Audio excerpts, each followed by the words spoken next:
नमस्कार दोस्तों, स्वागत है आपका YouTube चैनल एग्जामोफोबिया में। जैसा कि आप लोग जानते हैं, हम लोग आपके यूपी पीसीएस 2023 प्रिलिमिनरी एग्ज़ाम को देखते हुए टेस्ट सीरीज़ के मॉडल टेस्ट पेपर सॉल्व कर रहे हैं अपने चैनल पर। तो इस मॉडल टेस्ट पेपर की सीरीज़ में हम लोग अब तक दृष्टि आईएएस संस्थान के 13 टेस्ट पेपर और ध्येय आईएएस संस्थान के 14 टेस्ट पेपरों को सॉल्व कर चुके हैं। आज हम लोग देखेंगे ध्येय आईएएस संस्थान का मॉडल टेस्ट संख्या 15 मित्रों। तो देखते हैं मॉडल टेस्ट संख्या 15 क्या है इसमें।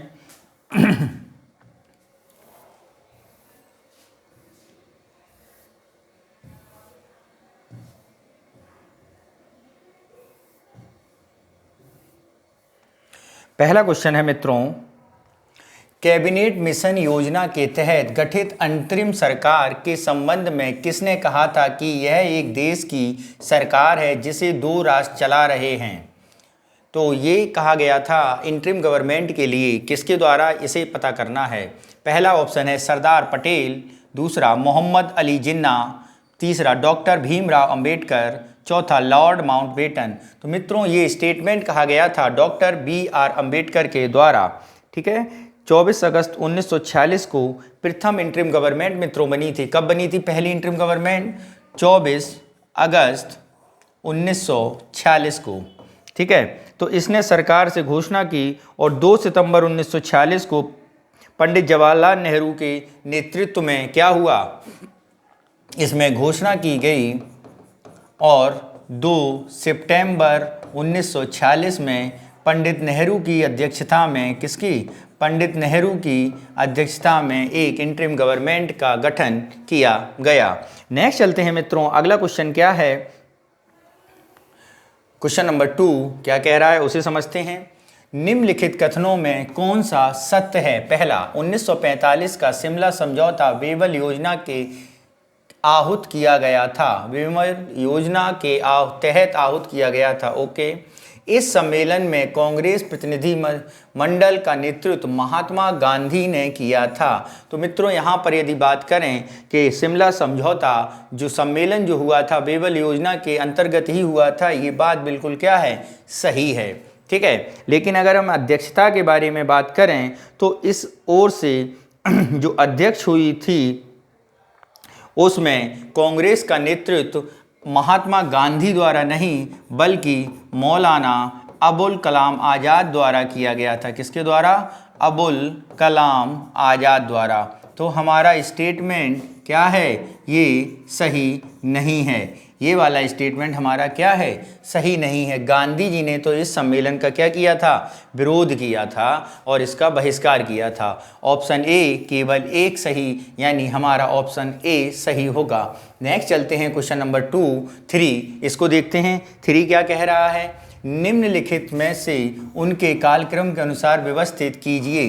संविधान सभा की प्रथम बैठक अगर हम बात करें कौन सा दिवस कब हुआ था, तो मित्रों मुस्लिम लीग द्वारा सीधी कार्रवाई की गई थी 16 अगस्त 1946 को। डायरेक्ट एक्शन डे के तौर पर इसे जाना जाता है मित्रों। इसके बाद बात करें मुस्लिम लीग का इंटरिम गवर्नमेंट में शामिल होना, अगर इसके बारे में बात करें तो ये मित्रों हुई थी 26 अक्टूबर 1946 को। कब हुई थी? 26 अक्टूबर 1946 को। और संविधान की पहली बैठक हुई थी 9 दिसंबर 1946 को। तो इन्हें कालक्रम के अनुसार व्यवस्थित करें तो पहले आएगा 2, फिर आएगा 3, फिर आएगा 1। ऑप्शन देखते हैं 1 2 3, 3 2 1, 2 1 3 और 2 3 1, यानी ऑप्शन डी हमारा क्या है, सही है। नेक्स्ट चलते हैं क्वेश्चन नंबर 4 और उसको देखते हैं। निम्नलिखित में रो किस वाद में कहा था कि उद्देश्य का संविधान का अंग नहीं है? निम्नलिखित में से, किसमें से? निम्नलिखित में से किस वाद में यह कहा गया था कि उद्देश्य का संविधान का अंग नहीं है? तो मित्रों पहला ऑप्शन है केशवानंद भारतीवाद, दूसरा ऑप्शन है बेरूवारी बनाम भारत संघ। कौन सा है? इनरी बेरूवारी वाद, SR बोम्मई वाद, तुगलकनाथवाद। तो मित्रों, उद्देशिका को संविधान का अंग किसमें नहीं माना गया था? तो इनरी बेरुवारीवाद में नहीं माना गया था, जबकि एसारवाद में, मुंबईवाद में उसे संविधान का अंग माना गया था। और इसके साथ ही जो केशवानंद भारती वाद है, इसमें मूलभूत ढांचे की व्याख्या की गई थी। नेक्स्ट चलते हैं क्वेश्चन नंबर 5 और उसे देखते हैं क्या कह रहा है क्वेश्चन नंबर 5, इसके बारे में समझते हैं। क्वेश्चन नंबर 5 कह रहा है, भारतीय संविधान में 11वां मौलिक कर्तव्य जोड़ा गया था। ए 85वें संविधान संशोधन अधिनियम द्वारा, 86वें संविधान संशोधन अधिनियम द्वारा, 87वें संविधान संशोधन अधिनियम द्वारा या 88वें संविधान संशोधन अधिनियम द्वारा। तो मित्रों, जैसा कि हम लोग जानते हैं 2003 में 86वें संविधान संशोधन द्वारा मूल कर्तव्य 11 जोड़ा गया था। पहले हमारे मूल कर्तव्य 5 ही थे और 86वें संविधान संशोधन के अंतर्गत हमारे मूल कर्तव्यों को बढ़ा दिया गया था। अगर हम यहीं पर बात करें कि मूल कर्तव्य कब जोड़े गए मूल संविधान में, तो हमारे यहाँ मूल कर्तव्य 42वें संविधान संशोधन से कितने थे, जो 1976 में हुआ था, उसमें 10 मूल कर्तव्य जोड़े गए थे। और 86वें संविधान संशोधन से एक मूल कर्तव्य और बढ़ा दिया गया। तो वर्तमान समय में हमारे कितने हो गए हैं मूल कर्तव्य? हमारे 11 मूल कर्तव्य हो गए हैं। नेक्स्ट चलते हैं क्वेश्चन नंबर 6 पर और देखते हैं 6 क्या कह रहा है। क्या है मित्रों 6? सूची 1 को सूची 2 से सुमेलित करें। क्या है? सूची 1 को सूची 2 से सुमेलित करना है। भारत के संविधान की विशेषता बताई गई है और संविधित देश बताए गए हैं। तो यहाँ पर यदि हम बात करें विधि का शासन के बारे में, तो विधि का शासन, रूल ऑफ लॉ, हमने ब्रिटेन से लिया है। और इसके अलावा राष्ट्रपति में महाभियोग की प्रक्रिया अमेरिका से ली गई है। समवर्ती सूची के बारे में यदि बात करें तो मित्रों, समवर्ती सूची जो है वो हमने ऑस्ट्रेलिया से ली गई है। और संघात्मक व्यवस्था के बारे में बात करें तो ये हमने कनाडा से कॉपी किया है। तो अगर हम मिलाएं तो 2 1 4 3, 2 1 4 3। ऑप्शन देखते हैं कौन सा बनता है। 1 2 4 3 ए ऑप्शन में दिया गया है, जो कि गलत है। 4 3 2 1 बी ऑप्शन में है। 2 1 4 3 सी ऑप्शन में है, यानी हमारा आंसर क्या होगा? सी हमारा आंसर होगा। क्वेश्चन नंबर 7 देखते हैं क्या कह रहा है। 7 हमारा 7 विभिन्न कथन बताए गए हैं और आपसे ये पूछा गया है तो इनमें से कौन से कथन सही हैं, यानी जो कथन बोले गए हैं वो बताने हैं। तो पहला कथन है भारतीय संविधान अर्धसंघीय है, ये ऐसा के.सी. वियर ने कहा था, ये बात सही है। भारतीय संविधान आवश्यकता से अधिक कठोर है, ये सर आइवर जोनिंग्स ने कहा था, ये भी बात सही है। भारतीय संघवाद सहकारी संघवाद है, ये जी ऑस्टिन ने कहा था, ये भी बात सही है। यानी ये जो तीनों स्टेटमेंट दिए गए हैं वो सही मैचिंग दी गई है। तो विकल्प कौन सा सही होगा? विकल्प डी सही होगा। नेक्स्ट चलते हैं क्वेश्चन नंबर 8 पर और देखते हैं क्या कह रहा है 8 हमारा। 8 कह रहा है कुछ कथन हैं और उनसे संबंधित जो कारण है उसको बताया गया है। तो देखते हैं जो कथन है वो कारण सही है या नहीं है। पहले देखते हैं अभिकथन। भारत विभक्त राज्यों का विभाज्य संघ है। ए भारतीय संविधान क्षेत्रीय एकता या राज्य के अस्तित्व की गारंटी नहीं देता है। ठीक है, नीचे दिए गए कूट का सही उत्तर का चयन कीजिए। ए तथा आर दोनों सही हैं, आर ए की सही व्याख्या करता है। तो यहाँ पे यदि हम बात करें तो मित्रों यहाँ पर भारत विभक्त राज्यों का अविभाज्य संघ है, ये बात बिल्कुल सही है, भारतीय संघवाद के रिलेटेड है। ठीक है, और एकता या राज्य का अस्तित्व की गारंटी नहीं देता, ये भी बात सही है। यानी राज्य अपनी मर्जी से भारतीय संघ में शामिल हुए हैं और उन्हें अलग होने के लिए नहीं स्वतंत्रता है, यानी ऑप्शन ए हमारा क्या होगा? सही होगा। नेक्स्ट क्वेश्चन चलते हैं क्वेश्चन नंबर 9 पर और देखते हैं 9 क्या कह रहा है हमारा।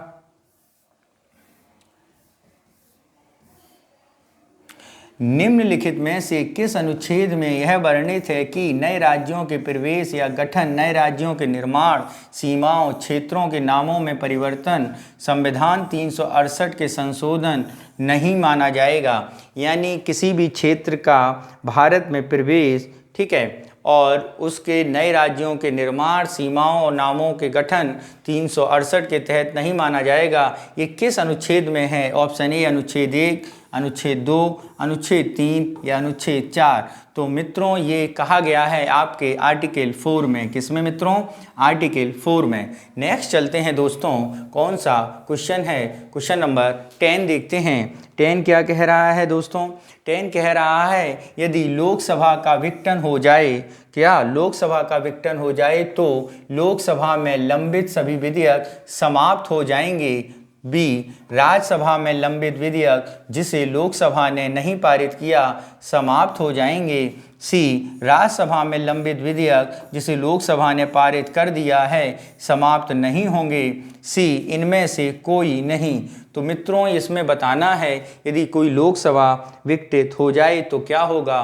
तो मित्रों लोकसभा यदि समाप्त हो जाए तो वो विधेयक भी क्या हो जाएगा? सभी विधेयक समाप्त हो जाते हैं। यानी ऑप्शन ए हमारा क्या है? सही है। क्या है मित्रों? ऑप्शन ए सही है। नेक्स्ट क्वेश्चन नंबर चलते हैं क्वेश्चन नंबर 11 पर। देखते हैं 11 क्या कह रहा है। 11 मित्रों कथन है और उस कथन की व्याख्या के बारे में बताया गया है। क्या व्याख्या सही की गई है या नहीं? तो देखते हैं अभिकथन क्या कह रहा है। अभिकथन है यदि लोकसभा अनुदान मांग को अस्वीकार कर देती है तो मंत्रिपरिषद त्यागपत्र देना पड़ता है, कारण इसे अविश्वास प्रस्ताव के रूप में माना जाता है। नीचे दिए गए कूट का सही उत्तर का चयन कीजिए। ए तथा आर दोनों सही हैं। आर ए की सही व्याख्या करता है। ठीक है यदि लोकसभा में अनुदान मांग का अस्वीकार कर दे तो मंत्रिपरिषद को त्यागपत्र देना पड़ता है। ये बात हम लोग जानते हैं कि हमारी मंत्रिपरिषद सामूहिक रूप से लोकसभा के प्रति उत्तरदायी होती है। तो यदि कोई बिल गिर जाता है तो संपूर्ण मंत्रिमंडल को इस्तीफा देना पड़ता है। यानी ए ऑप्शन हमारा क्या हो गया? सही हो गया। नेक्स्ट चलते हैं क्वेश्चन नंबर 12 पर और देखते हैं 12 क्या कह रहा है। 12 हमारा मित्रों कह रहा है निम्नलिखित में से किस अनुच्छेद में यह वर्णित है कि उच्चतम न्यायालय एक अभिलेख न्यायालय होगा। जहां देखते हैं ऑप्शन ए अनुच्छेद 127, ऑप्शन बी अनुच्छेद 136, ऑप्शन सी अनुच्छेद 126, 29 और डी अनुच्छेद 143। तो मित्रों यहाँ पे सुप्रीम कोर्ट को एक अभिलेख न्यायालय के तौर पे जाना जाता है। तो ये बताया गया है आर्टिकल 129 में। तो अब हम लोग देख लेते हैं कि आर्टिकल 127 में क्या है। आर्टिकल 127 में तदर्थ न्यायाधीशों के बारे में बताया गया है। तदर्थ न्यायाधीश की नियुक्ति के बारे में बताया गया है। न्यायाधीश की नियुक्ति मित्रों बताएं तदर्थ न्यायाधीश क्या होते हैं। जब कामकाज करने के लिए कोरम पूर्ण नहीं होता है तो चीफ जस्टिस अन्य न्यायाधीशों को यानी जो हाई कोर्ट में तैनात होते हैं, नियुक्त होते हैं, ऐसे न्यायाधीशों को यहाँ पर नियुक्ति दे देते हैं। तो ऐसे न्यायाधीशों की नियुक्ति आर्टिकल 127 के अंतर्गत की जाती है। ठीक है मित्रों। ऐसे ही अगर बात करें आर्टिकल 136 की तो ये क्या कहता है? किसी भी अपील के प्रति विशेष इजाज़त, अपील की विशेष इजाज़त या परमिशन बताती है, विशेष इजाज़त के बारे में बताता है। ठीक है मित्रों। अगर यहीं पर बात करें 143 में तो राष्ट्रपति द्वारा सलाह मांगी जाती है। राष्ट्रपति क्या करता है? सलाह मांगता है। क्या? राष्ट्रपति को सुप्रीम कोर्ट की सलाह संबंधी। ठीक है मित्रों। तो ये तीनों आर्टिकल आपको और पता चल गए। इसके साथ ही नेक्स्ट चलते हैं क्वेश्चन नंबर 13 पर और देखते हैं 13 क्या कह रहा है। प्रकलन समिति के संदर्भ में कौन सा कथन असत्य है? ए, यह स्थायी मितव्ययिता समिति भी कहते हैं। इसका गठन सिर्फ लोकसभा में किया जाता है। मंत्रिपरिषद का कोई सदस्य इसमें शामिल नहीं होता। इसका गठन लोकसभा में बजट प्रस्तुत किए जाने से पहले किया जाता है। तो यहाँ पे बताया गया है कौन सा कथन असत्य है। तो मित्रों ए, बी, सी ये तीनों कथन बिल्कुल सत्य हैं, जबकि डी हमारा असत्य है। ठीक है। क्योंकि प्रकलन समिति को संसद की स्थायी समिति के तौर पे जाना जाता है और ये भारतीय संसद की समितियों में सबसे बड़ी समिति होती है, क्योंकि इसमें सदस्यों की संख्या कितनी है? 30 सदस्यों की संख्या है। ठीक है मित्रों, कितनी है? 30 सदस्यों की संख्या है। ठीक है, और इसका लोकसभा में बजट प्रस्तुत किए जाने के बाद, क्या पहले नहीं के बाद नियुक्त होती है। नेक्स्ट क्वेश्चन नंबर 14 को देखते हैं, क्या कह रहा है 14। नीचे दिए गए कथन जिनमें एक को अभिकथन दूसरे को कारण आर कहा गया है, देखते हैं। चोल शासकों के बारे में हमें उनके पहले राजाओं की अपेक्षा अधिक जानकारी है। चोल राजाओं के इस बारे में, उनके पहले के राजाओं के बारे में हमें अपेक्षित अधिक जानकारी है। ओके, चोल राजाओं ने मंदिरों की दीवारों पर अभिलेख लिखवाने की प्रथा चलवाई जिसमें उनके विजय के वृत्तांत दिए जाते थे। तो ये जो बातें हैं ये दोनों कारण और अभिकथन सत्य हैं मित्रों। तो यहाँ पर ए आर की व्याख्या करता है, यानी ऑप्शन ए हमारा सही होगा। नेक्स्ट चलते हैं क्वेश्चन नंबर 15 पर और देखते हैं क्या कह रहा है 15। संस्कृत के प्रख्यात लेखक दंडिन निम्नलिखित में से किस एक शासक के राजसभा में रहते थे? नरसिंह वर्मन द्वितीय, महेंद्र वर्मन प्रथम, आदित्य प्रथम, राज प्रथम। तो मित्रों यहाँ पर यदि हम बात करें संस्कृत विद्यालय में दंडिन के बारे में, तो यहाँ पर तो दंडिन थे वो नरसिंह वर्मन द्वितीय के राज दरबार में रहते थे। किसके में? नरसिंह वर्मन द्वितीय के राज दरबार में रहते थे। ठीक है, इसके अलावा बात करें ये कौन थे नरसिंह वर्मन? ये पल्लव वंश के राजा थे। किसके मित्रों? पल्लव वंश के। ठीक है, और यदि इनके हम कृतियों के बारे में बात करें तो मित्रों कांची का कैलाश मंदिर, किसका? कांची का कैलाश मंदिर, ठीक है, तथा महाबलीपुरम का सौर मंदिर का निर्माण इन्हीं ने करवाया था। महाबलीपुरम का सौर मंदिर, महाबलीपुरम का सौर मंदिर का निर्माण ये तो कांची में बना है तमिलनाडु, और ये बना है महाबलीपुरम में। किसके द्वारा बनाया गया है मित्रों? ये आपके नरसिंह वर्मन द्वितीय के द्वारा ही बनाया गया था। ठीक है मित्रों, नेक्स्ट चलते हैं क्वेश्चन नंबर 16 पर और देखते हैं 16 क्या कह रहा है। निम्नलिखित दिल्ली सल्तनत के किस शासक के संबंध में प्रसिद्ध सूफी संत औलिया ने कहा था दिल्ली अभी दूर है? दिल्ली हुजनू दिल्ली दूरस्तो। ठीक है, ये कहा गया था। देखते हैं किसके बारे में कहा था। ए अलाउद्दीन खिलजी, बी गयासुद्दीन तुगलक, सी बलवन या डी फिरोज शाह तुगलक। तो मित्रों ये निज़ामुद्दीन औलिया द्वारा गयासुद्दीन तुगलक के बारे में कहा गया था। किसके बारे में? गयासुद्दीन तुगलक। नेक्स्ट चलते हैं क्वेश्चन नंबर 17 पर और देखते हैं क्या कह रहा है 17 और उसको सॉल्व करते हैं। मित्रों 17 कह रहा है निम्नलिखित में से कौन कल्हड़ की राजतरंगिणी के संबंध में सत्य है? देखते हैं मित्रों कौन सा सत्य है इसमें। पहला, इससे कश्मीर में हिंदू राजा के इतिहास का ज्ञान होता है। ये बात मित्रों बिल्कुल सही है। राजतरंगिणी की रचना महाभारत की शैली के आधार पर की गई, ये भी बात बिल्कुल सही है। तो जैसा कि हम लोग जानते हैं राजतरंगिणी में बेसिकली कश्मीर के इतिहास का वर्णन है। तो ये दोनों स्टेटमेंट सत्य हैं। कूट में सही उत्तर बताना है, एक सही, दो सही, दोनों सही। तो कौन से हैं मित्रों? दोनों सही हैं। क्वेश्चन नंबर 18 देखते हैं। अलाउद्दीन खिलजी द्वारा राजस्व व्यवस्था से भ्रष्टाचार एवं लूट को समाप्त करने हेतु किस एक विभाग की स्थापना की गई थी? ए दीवाने मुस्तखान, बी दीवाने रियासत, सी सहनाए मंडी या डी अमीरे बहर। किसका? अमीरे बहर के बारे में की गई थी। तो मित्रों यहाँ पर जो ऑप्शन होगा वो होगा आपका दीवाने मुस्त खराज। किसके द्वारा? दीवाने मुस्त खराज द्वारा भ्रष्टाचार और लूट समाप्त करने की बात अलाउद्दीन द्वारा की गई थी। नेक्स्ट चलते हैं। अगर हम और बात करें जैसे दीवाने रियासत की स्थापना का उद्देश्य क्या था? इसका उद्देश्य मित्रों था व्यापारी वर्ग पर नियंत्रण रखना। व्यापारी वर्ग पर नियंत्रण ये इसका था। ठीक है, सहनाए मंडी के बारे में अगर हम बात करें तो ये बाजार मूल्य, ये क्या करता था? बाजार मूल्य और बांट माप नियंत्रक था। बांट माप नियंत्रण का काम करता था। और अमीर बहर के बारे में अगर बात करें तो अमीर बहर सल्तनत कालीन की आंतरिक नौकायान, कौन सी मित्रों, आंतरिक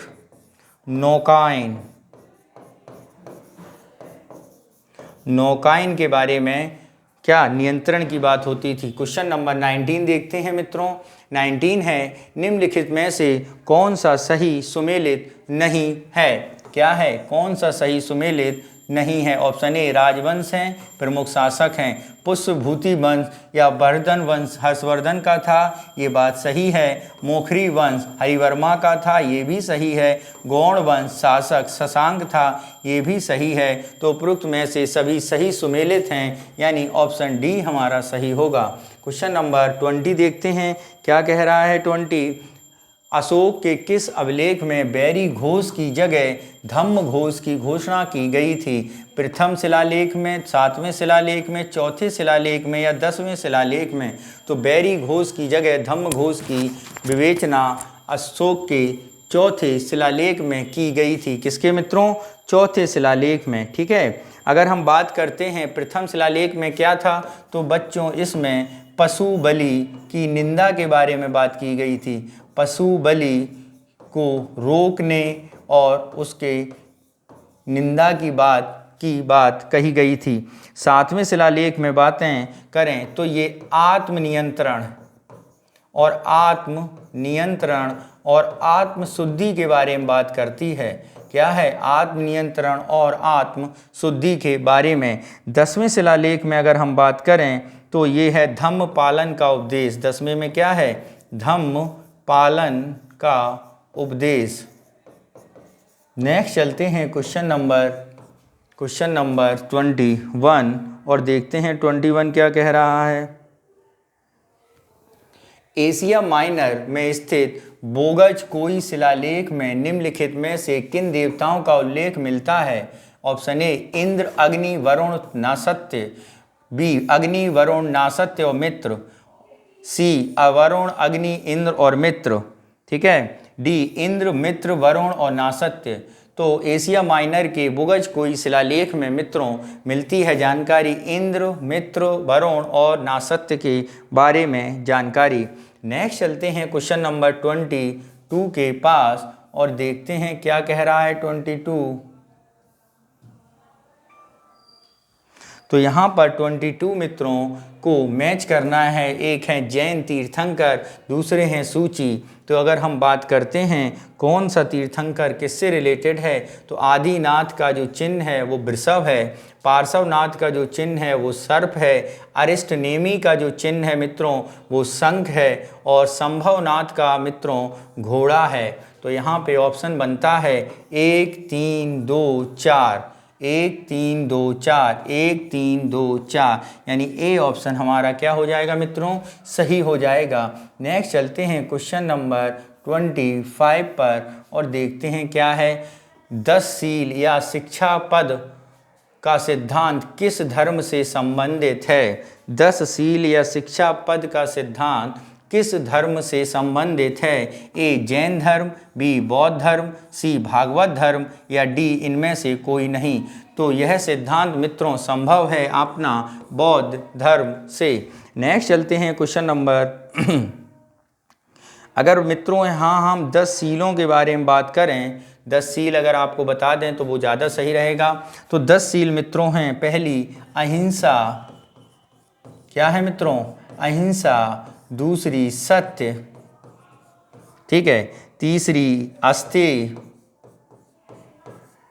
चौथी अपरिग्रह, ठीक है। पांचवी ब्रह्मचर्य, चौथी दोपहर के भोजन के बाद, दोपहर के बाद भोजन निषेध, क्या है, भोजन प्रतिबंधित है। क्या है मित्रों, भोजन प्रतिबंधित है, ठीक है। नेक्स्ट अगर हम बात करें तो वो है व्यभिचारी न करना, यानी किसी को धोखा, आचरण में भद्रता या अभद्रता न लाना, व्यभिचारी न करना, ठीक है मित्रों। और इसके बाद क्या करना, मद्य सेवन न करना, मद्य सेवन न करना। ठीक है। इसके बाद अगर हम बात करें आरामदायक शैया का त्याग, आरामदायक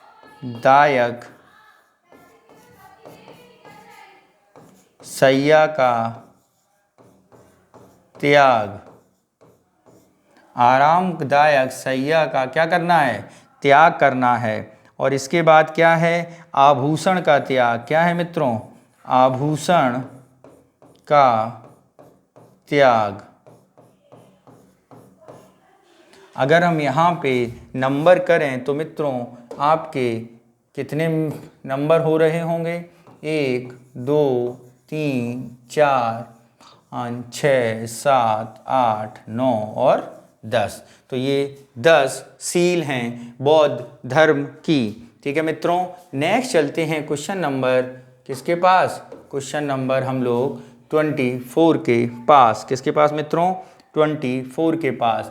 निम्नलिखित में से किस उत्तरकालीन मुगल काल सम्राट की मृत्यु पर प्रसिद्ध इतिहासकार सिडनी ओवन ने कहा था यह अंतिम मुगल सम्राट था जिसके विषय में कुछ अच्छे शब्द कहे जा सकते हैं। तो किसके बारे में कहा था, ये थे आपके ए फर्रुखसियर या आलमगीर द्वितीय या बहादुर शाह प्रथम या मोहम्मद शाह प्रथम। तो मित्रों ये थे आपके बहादुर शाह प्रथम थे जिनके बारे में कुछ अच्छे शब्द कहे जा सकते हैं। और यदि इनका कार्यकाल के बारे में बात कर लें तो 1707 से लेकर 1712 यानी औरंगजेब की मृत्यु के तुरंत बाद जो बादशाह बना था, ठीक है, उसके बारे में है। नेक्स्ट चलते हैं क्वेश्चन नंबर 25 और देखते हैं निम्नलिखित में से कौन सा एक राजपूत शासक जयसिंह द्वितीय के कार्यों से संबंधित सत्य नहीं है। ठीक है। इन्हें यूक्लिड की रचना रेखा गणित का संस्कृत अनुवाद करवाया, बात सही है। उन्होंने जीज मोहम्मद शाही के नाम से सारणियों को सेट तैयार करवाया, ये भी सही है। इन्होंने जयपुर नगर की स्थापना की, ये भी सही है। सभी कथन सत्य हैं। तो मित्रों यहाँ पर सभी कथन क्या हैं, सत्य हैं। डी ऑप्शन हमारा सही होगा। नेक्स्ट चलते हैं क्वेश्चन नंबर 26 पर और देखते हैं क्या कह रहा है 26।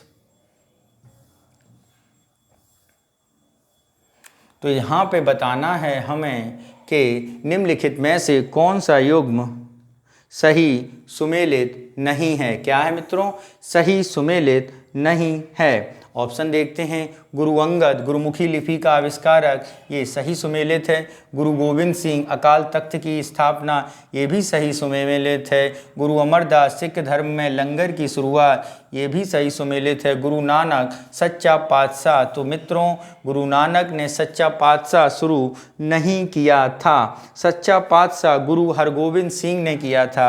सच्चा पातशाह किसने शुरू किया था, गुरु हरगोविंद ने। तो जो सही है नहीं वो है आपका ऑप्शन डी हमारा सही नहीं है। नेक्स्ट चलते हैं क्वेश्चन नंबर 27 और इन्हें मिलाएंगे हम लोग। 27 को देखते हैं क्या है। 27 में सूची 1 और सूची 2 यानी कुछ राज्यों की राजधानियों के बारे में बताया गया है। देखते हैं मित्रों। तो मैत्रक वंश की राजधानी मित्रों थी बल्लभ पुष्पभूति, यानी हर्षवर्धन की राजधानी थानेश्वर। मोखरी की राजधानी के बारे में अगर बात करें तो मित्रों मोखरी की राजधानी थी आपकी कन्नौज। और चेदी वंश की राजधानी क्या थी मित्रों, कलिंग थी। क्या थी, कलिंग थी।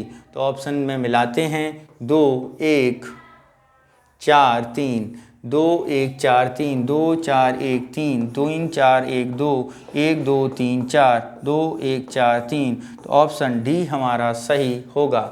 नेक्स्ट चलते हैं क्वेश्चन नंबर 28 पर और देखते हैं प्रयाग प्रशस्ति लेख के संबंध में कौन सा कथन असत्य है। यह हरिसेन द्वारा रचित है। शाहजहां ने इसे इलाहाबाद के किले में सुरक्षित कराया था। यह चंपू शैली में रचित है। तो यहाँ पर यदि हम बात करें प्रयाग प्रशस्ति के बारे में मित्रों, तो प्रयाग प्रशस्ति के बारे में कौन सा कथन असत्य है। तो यहाँ पर शाहजहां ने इसे इलाहाबाद के किले में सुरक्षित कराया था, ये बात गलत है। इसे इलाहाबाद के किले में फिरोज शाह तुगलक यानी FST द्वारा रखवाया गया था। किसके द्वारा मित्रों? FST।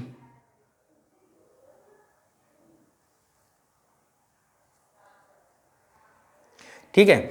अगर हम बात करें, इसको शाहजहां ने नहीं, इसको अकबर द्वारा इलाहाबाद के किले में क्या किया गया था? रखवाया गया था। यानी पहला और तीसरा कथन हमारा पूर्णतः सत्य है। और ऑप्शन कौन सा सही होगा? ऑप्शन देखते हैं, पहला और तीसरा, तो यानी सी ऑप्शन हमारा सही होगा। नेक्स्ट चलते हैं क्वेश्चन नंबर, कौन सा सही सुमेलित नहीं है? तो यहाँ पर बात करनी है कौन सा सही सुमेलित नहीं है। अंग की राजधानी चंपा सही है, चेदी की राजधानी शक्तिमती सही है, मत्स्य की राजधानी विराट सही है, बज्जी की राजधानी कौशाम्बी ये गलत है मित्रों। बज्जी की राजधानी कौशाम्बी नहीं, उसकी राजधानी मित्रों वैशाली थी। कहाँ पर थी? वैशाली थी। तो कौन सा सही सुमेलित नहीं है? डी हमारा सही सुमेलित नहीं है। नेक्स्ट चलते हैं क्वेश्चन नंबर 30 पर और देखते हैं क्या कह रहा है 30। किसी देश के आर्थिक विकास के लिए पूंजी उत्पाद अनुपात होना चाहिए। अधिक आर्थिक विकास के लिए पूंजी अनुपात होना चाहिए। तो ये आपकी बात होती है कम होना चाहिए, अधिक होना चाहिए, कभी कम कभी अधिक, या सदैव अधिक। तो सबसे पहले मित्रों यहाँ पे हम आपको समझाना चाहते हैं आर्थिक विकास के लिए पूंजी उत्पाद अनुपात होता क्या है। तो मित्रों किसी इकाई यानी एक इकाई, कितनी? एक इकाई को बनाने में लगने वाली पूंजी, ठीक है, यानी प्रति प्रोडक्ट कॉस्ट निकालनी आपकी जितनी कम होगी, ठीक है, उतनी ही आपकी इनकम ज़्यादा बेहतर होती है। तो ये बात समझ गए ना? ये इकोनॉमिक्स का टर्म्स है तो बड़ा भारी टर्म्स लग रहा होगा। कौन सा? पूंजी उत्पाद अनुपात। ये कोई बड़ा टर्म नहीं है। प्रति एक इकाई, जैसे मान लो कोई फैक्ट्री 100 यूनिट बनाती है, ठीक है, 100 यूनिट, मान लो 100 पेन, ये पेन बनाए, वो भी 100 बनाए, ठीक है, और टोटल खर्चा उसका आता हो सपोज दैट 1000 रुपये 100 यूनिट बनाने का इस कलम का, ठीक। तो ये 100 यूनिट का बनाने का खर्चा 1000 रुपये आया हो तो प्रति 100 यूनिट यानी एक बनाने का खर्चा कितना हम निकाल सकते हैं? 10 रुपये। एक पेन कितने में बना होगा? 10 रुपये। ये जितना कम होगा उतना ही आपका क्या होगा? प्रॉफिट होगा। यानी जीडीपी के लिए ये क्या होना चाहिए? कम होना चाहिए। परिभाषा आप समझे? पूंजी उत्पाद अनुपात क्या होता है?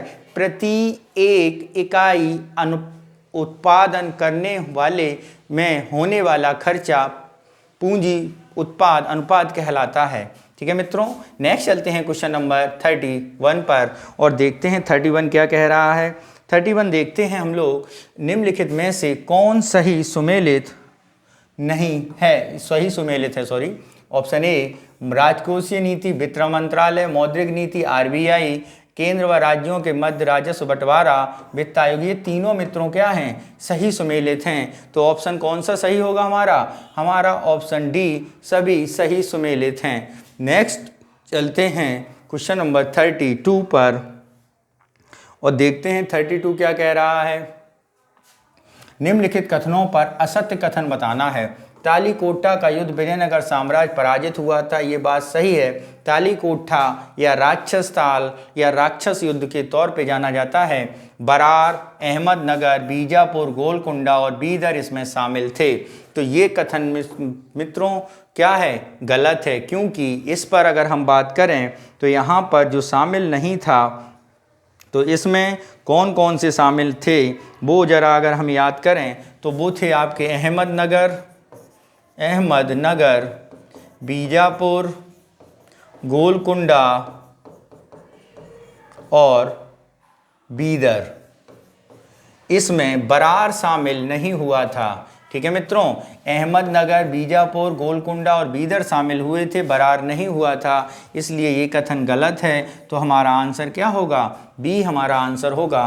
क्वेश्चन नंबर 33 देखते हैं और उसको सॉल्व करते हैं। फिरोज शाह तुगलक ने अपने राजरोहण के उपरांत कृषि उपकर को समाप्त कर दिया था, उसका क्या नाम था? तो यहाँ पर कृषि उपकर के बारे में पूछा है, तो मित्रों उसका नाम हके सर्व, इगलाक, अववाब या सासगनी था। तो मित्रों उसका नाम था अबवाब। क्या था नाम मित्रों? अबवाब था। क्या नाम था? अवबाव था। अब बात करते हैं हके सर्व क्या था। तो मित्रों ये था आपका सिंचाई कर, FST द्वारा लगाया गया सिंचाई टैक्स था क्या, हक ए सर्व। ठीक है मित्रों। ऐसे ही अगर हम बात करें इगलाकी, फिरोज शाह तुगलक ने एक प्रथा आरंभ की थी। इसमें एक हुंडी की सहायता क्या होती थी, एक हुंडी की सहायता से क्या दिया जाता था, हुंडी की सहायता से सैनिक राजस्व का वेतन प्राप्त करते थे, वेतन प्राप्त करते थे। ठीक है मित्रों। ऐसे ही अगर हम बात करें, ठीक है, तो ये हो गया। नेक्स्ट चलते हैं क्वेश्चन नंबर 34 पर। देखते हैं मित्रों, पुडुचेरी एक केंद्र शासित प्रदेश है जिसका फैलाव 3 राज्यों में है। निम्नलिखित में से कौन सा राज्य इसके अंतर्गत नहीं आता है, यानी पुडुचेरी किस राज्य में नहीं फैला है, इसके बारे में बताना है। ठीक है। तो ऑप्शन ए क्या है मित्रों, ऑप्शन है आंध्र प्रदेश, ऑप्शन बी है हमारा कर्नाटक, ऑप्शन सी है हमारा केरल, ऑप्शन डी है हमारा तमिलनाडु। तो मित्रों पुडुचेरी जो है वो आंध्र प्रदेश में, केरल में और तमिलनाडु में फैला है, कर्नाटक में नहीं फैला है, यानी ऑप्शन हमारा क्या सही होगा, कर्नाटक हमारा सही होगा। नेक्स्ट चलते हैं क्वेश्चन नंबर 35। सिंधु नदी बहती है जास्कर एवं लद्दाख श्रेणी के मध्य, कराकोरम एवं कैलाश श्रेणी के मध्य, शिवालिक हिमालय और लघु हिमालय के मध्य, कैलाश और लद्दाख के मध्य। तो अगर सिंधु नदी के बारे में बात करें तो ये बहती है मित्रों जास्कर एवं लद्दाख श्रेणी के मध्य। किस किस के, जास्कर एवं लद्दाख श्रेणी के मध्य। नेक्स्ट चलते हैं क्वेश्चन नंबर 36 पर और देखते हैं क्या कह रहा है 36।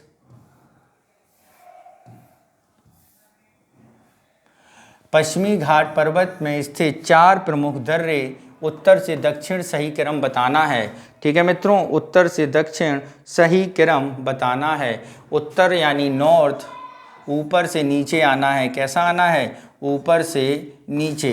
तो देखते हैं भोर घाट, थाल घाट, पाल घाट, सेनाकोटा, ये नहीं, भोर घाट, पाल घाट, थाल घाट, सेनाकोटा, पाल घाट, थाल घाट, सोनकोटा, भोर घाट। तो यहाँ पे देखें थाल घाट, भोर घाट, पाल घाट और सेनाकोटा।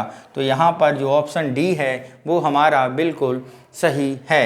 नेक्स्ट चलते हैं क्वेश्चन नंबर 37 पर और देखते हैं निम्नलिखित में से कौन सी परियोजना चिनाब नदी पर स्थित नहीं है। कौन सी मित्रों, नहीं पूछा गया है, कौन सी परियोजना स्थित नहीं है। तो यहाँ पर देखते हैं, पहली है तुलबुल परियोजना, ठीक है, दुल्हस्ती परियोजना, बघेलहारी परियोजना या सलाल परियोजना। तो मित्रों इनमें से दुल्हस्ती, बघेलहारी, सलाल आपकी चिनाब नदी पर हैं, जबकि तुलबुल जो है वो किस नदी पर है मित्रों, झेलम नदी पर है। तो हमारा आंसर क्या होगा, तुलबुल परियोजना। नेक्स्ट चलते हैं क्वेश्चन नंबर 38 पर और देखते हैं क्या कह रहा है 38 और उसको सॉल्व करते हैं। निम्न में विचार करिए और कथनों के संबंध में एक झील है उसको बताना है। इस झील के पूर्वी तट पर कुमारकोम पक्षी अभयारण्य स्थित है। ओके, यह एक लेगून झील है। तो यहाँ पे आपको बताना है कुमारकोम पक्षी अभयारण्य कहाँ पर स्थित है। ऑप्शन ए क्या कह रहा है, ऑप्शन ए पुलकट झील, ऑप्शन बी बिम्बनाथ झील, ऑप्शन सी चिल्का झील या ऑप्शन जी लोकटक झील। तो ये झील मित्रों है आपकी बेम्बनाथ झील। कौन सा मित्रों, बेम्बनाथ झील। नेक्स्ट चलते हैं क्वेश्चन नंबर 39। अरब सागर शाखा के पश्चिमी घाट पर्वत के पूर्वी भाग में वर्षा की मात्रा काफ़ी कम होती है क्योंकि यह वृष्टि छाया प्रदेश में पड़ता है। पूर्वी भाग आते आते अरब सागर की शाखा कमज़ोर पड़ जाती है। अरावली पर्वत इन हवाओं के समानांतर पड़ता है, इनमें से कोई नहीं। तो अरब सागर की शाखा पश्चिमी घाट पर्वत के पूर्वी भाग में कम वर्षा करती है। इसके बारे का मेन कारण ये है कि पूर्वी घाट पश्चिमी घाट के पूरब की तरफ वो पार ही नहीं कर पाती, यानी वो वृष्टि छाया क्षेत्र है। ठीक है मित्रों, नेक्स्ट चलते हैं क्वेश्चन नंबर 40 और उसे समझते हैं निम्नलिखित में से कौन सा युग्म सही सुमेलित नहीं है। ऑप्शन ए प्रमुख जनजाति प्रदेश, जनजाति जातियाँ जयंतियाँ बताना है और इनमें से कौन सा सही सुमेलित नहीं है ये बताना है मित्रों। तो सबसे पहले बात आती है आपकी किसकी, आपकी आती है 40 की जयंतिया क्या है, मेघालय में है, ये बात सही है। मिरी आपके अरुणाचल प्रदेश में है, ओंगे नागालैंड में नहीं है और कुकी त्रिपुरा में है। तो मित्रों यहाँ पर जो सही सुमेलित नहीं है वो है आपकी ओंगे, क्योंकि ओंगे जनजाति अंडमान एवं निकोबार द्वीप समूह में पाई जाती है। नेक्स्ट चलते हैं क्वेश्चन नंबर 41 के पास और उसको सॉल्व करते हैं। क्या कह रहा है 41 मित्रों,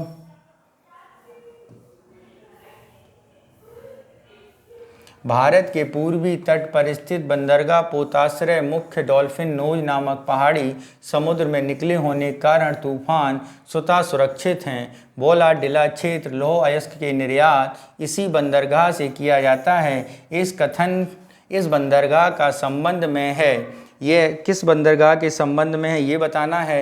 एन्नौर, तूतीकोरिन, चेन्नई और विशाखापट्टनम। तो मित्रों ये सारी बातें हमारे विशाखापट्टनम बंदरगाह के संबंध में सही हैं। ठीक है मित्रों, नेक्स्ट चलते हैं क्वेश्चन नंबर 42 पर, देखते हैं क्या है। निम्नलिखित पहाड़ियों में से कौन सी एक महाराष्ट्र में स्थित नहीं है। ऑप्शन ए अजंता की पहाड़ी स्थित है, मेघालय की पहाड़ी, संतमाला की पहाड़ी या बालाघाट की पहाड़ी। तो आपकी मेघालय की पहाड़ी मध्य प्रदेश में है, तो हमारा ऑप्शन क्या है, बी सही होगा। नेक्स्ट चलते हैं क्वेश्चन नंबर 43 और उसको देखते हैं 43 क्या कह रहा है। निम्नलिखित में से कौन एक एशिया व यूरोप के मध्य निर्धारण नहीं करता। ए काकेशस पर्वत, यूराल पर्वत, कैस्पियन सागर या न्यू गिनी द्वीप। तो मित्रों वो है आपका न्यू गिनी द्वीप। कौन सा है मित्रों, न्यू गिनी द्वीप, जो एशिया व यूरोप के मध्य सीमा का निर्धारण नहीं करता, क्योंकि यूसिया और यूसमा के मध्य काकेशस पर्वत, यूराल पर्वत और कैस्पियन सागर सीमा निर्धारित करते हैं। नेक्स्ट चलते हैं क्वेश्चन नंबर 44 पर, देखते हैं निम्नलिखित युग्मों में से कौन सा सही सुमेलित नहीं है। देखते हैं सर कौन सा सही सुमेलित नहीं है। विश्व का सबसे बड़ा प्रायद्वीप भारतीय प्रायद्वीप, टोकिन खाड़ी वियतनाम के पूर्व में, पीला सागर कोरिया के पश्चिम में, आराफुरा सागर ऑस्ट्रेलिया के उत्तर में। तो विश्व का सबसे बड़ा प्रायद्वीप आपका अरब प्रायद्वीप है। कौन सा है मित्रों, अरब प्रायद्वीप, भारतीय प्रायद्वीप नहीं है। ठीक है मित्रों, कौन सा है, अरब प्रायद्वीप या अरब पेनिनसुला। अब बात करते हैं ये प्रायद्वीप क्या होता है मित्रों। तो जरा देखिए प्रायद्वीप होता क्या है। ऐसा भूभाग जो तीन ओर से, कितनी ओर से, तीन ओर से, किससे घिरा हो, समंदर से घिरा हो, उसे क्या बोला जाता है, प्रायद्वीप पेनिनसुला बोला जाता है। कितनी ओर से, तीन ओर से। तो भारत का ये वाला जो हिस्सा है इसे भारतीय प्रायद्वीप के तौर पे जाना जाता है। नेक्स्ट चलते हैं क्वेश्चन नंबर 45 पर और इसे देखते हैं 45 क्या कह रहा है मित्रों। बेका घाटी मुख्यतः सेब उत्पादन के लिए प्रसिद्ध है। कहाँ पे है, मलेशिया, लेबनान, जॉर्डन या इजराइल। तो ये है मित्रों आपकी लेबनान में। नेक्स्ट चलते हैं क्वेश्चन नंबर 46 पर। सल्तनत कालीन में निम्नलिखित में से कौन सा कर केवल गैर मुस्लिम से लिया जाता था। तो बात करते हैं इनमें से कौन सा कर गैर मुस्लिम से लिया जाता था। तो मित्रों खराज, खुम्स और जक़ात और जजिया। तो खराज और जजिया गैर मुस्लिमों से लिया जाता था, अर्थात हिंदुओं से लिया जाता था। ठीक है, अगर यहीं पर हम बात कर लें खुम्स और जक़ात क्या होता है। तो खुम्स मित्रों होती है ये युद्ध की लूट। क्या होती है मित्रों, युद्ध की लूट होती है। खुम्स क्या होती है मित्रों, युद्ध की लूट होती है। ठीक है मित्रों, नेक्स्ट चलते हैं क्वेश्चन नंबर 4। अच्छा हाँ, जक़ात रह गया मित्रों। जक़ात जो है वो मुसलमानों से लिया जाने वाला धार्मिक कर है। क्या है, मुसलमानों से लिया जाने वाला धार्मिक कर। ये मुसलमान ही देते थे। मुस्लिमों से लिया जाने वाला धार्मिक कर ज़कात कहलाता है। नेक्स्ट चलते हैं क्वेश्चन नंबर 47 के पास और देखते हैं क्या कह रहा है 47 और उसको सॉल्व करते हैं हम लोग। निम्नलिखित में से कौन सा सही सुमेलित नहीं है? क्या है? प्रमुख राजवंश और संस्थापक, ए आदिल शाही यूसुफ आदिल शाह, निज़ाम शाही मलिक अहमद, इमाद शाही आमिर अली या कुतुब शाही कुली कुतुब शाह। तो यहाँ पर यदि हम बात करें तो ये कौन सा इसमें सही सुमेलित नहीं है मित्रों? तो इसमें जो है वो आपका इमदाद शाही सही सुमेलित नहीं है, क्योंकि इमदाद शाही जो थे फ़तेह उल्लाह इमाद शाह, जो कौन थे? फ़तेह उल्लाह इमाद शाह, फ़तेह उल्लाह इमाद शाह। और ये कौन से राज्य में? ये इन्होंने बरार में नवाब बने थे। नेक्स्ट चलते हैं क्वेश्चन नंबर 48 पर और देखते हैं क्या है मित्रों। 48 में कुछ सभाएं दी गई हैं और बताना है कि कौन सा सही सुमेलित है। ठीक है, ऑप्शन ए एशियाटिक सोसाइटी 1784 सही है, तत्वबोधिनी सभा 1839 ये भी सही है, प्रार्थना सभा 1867 ये भी सही है। तो तीनों क्या है हमारे? सही हैं। तो ऑप्शन कौन सा सही होगा? डी ऑप्शन हमारा क्या होगा? सही होगा। नेक्स्ट चलते हैं क्वेश्चन नंबर 49 और देखते हैं क्या कह रहा है 49 कथन है और उसका एक्सप्लेनेशन बताया गया है। चार्ल्स मेटकॉफ भारतीय समाचार पत्रों के मुक्तिदाता के तौर पे जाने जाते हैं। ये बात बिल्कुल सही है। मेटकॉफ द्वारा न्यूज़पेपर एक्ट पारित किया गया था। तो यदि हम बात करें मेटकॉफ द्वारा न्यूज़पेपर का कोई एक्ट पारित नहीं किया गया था, क्योंकि उन्होंने liberation of the Indian press act लागू कराया था। क्या कराया था? Liberation of news press act. ठीक है, तो आपका कारण आर गलत है, यानी दोनों सही नहीं होंगे, ए सही आर गलत, यानी ऑप्शन सी हमारा क्या होगा? सही होगा। क्वेश्चन नंबर 50 देखते हैं क्या है। निम्नलिखित में से किस तिथि को बंगाल विभाजन विरोध स्वरूप शोक दिवस मनाया गया? ऑप्शन ए 16 जुलाई 1905, 7 अगस्त 1905, 16 अक्टूबर 1905, 11 सितंबर 1905। तो ये मनाया गया था मित्रों 16 अक्टूबर 1905 को। नेक्स्ट चलते हैं क्वेश्चन नंबर 51 पर और देखते हैं 51। ऑपरेशन जीरो आवर का संबंध है भारत छोड़ो आंदोलन, सविनय अवज्ञा आंदोलन, सहयोग आंदोलन या नमक सत्याग्रह से? तो ऑपरेशन जीरो आवर मित्रों है भारत छोड़ो आंदोलन 1942 से। जैसा कि हम लोग जानते हैं 8 अगस्त 1942 को गांधी जी ने मुंबई के ग्वालियर टैंक से घोषणा की थी भारत छोड़ो आंदोलन की। तो उस घोषणा के बाद रातों रात भारत के कांग्रेस के प्रमुख नेताओं को कैद कर लिया गया था, जेल में डाल दिया गया था। तो इसी दौरान इस कार्यक्रम को क्या कहा जाता है?